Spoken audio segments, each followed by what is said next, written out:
بسم اللہ الرحمن الرحیم۔ السلام علیکم ورحمۃ اللہ وبرکاتہ۔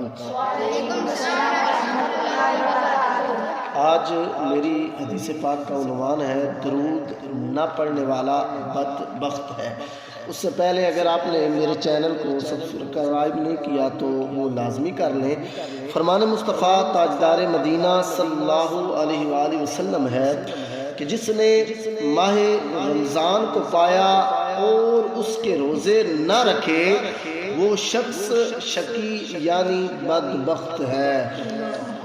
حضور صلی اللہ علیہ وسلم نے ارشاد فرمایا جس نے اپنے والدین یا کسی ایک کو پایا اور ان کے ساتھ اچھا سلوک نہ کیا وہ بھی شقی یعنی بدبخت ہے۔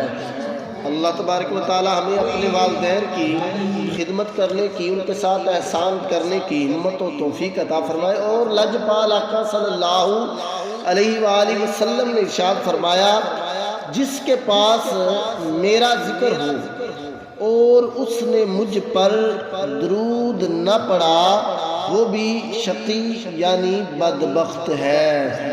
اللہ تبارک و تعالی ہمیں لجپال آقا صلی اللہ علیہ وآلہ وسلم کی بارگاہ اقدس میں کثرت سے درود پاک پڑھنے کی، اپنے والدین کی خدمت کرنے کی اور ماہ رمضان کے روزے رکھنے کی ہمت و توفیق عطا فرمائے۔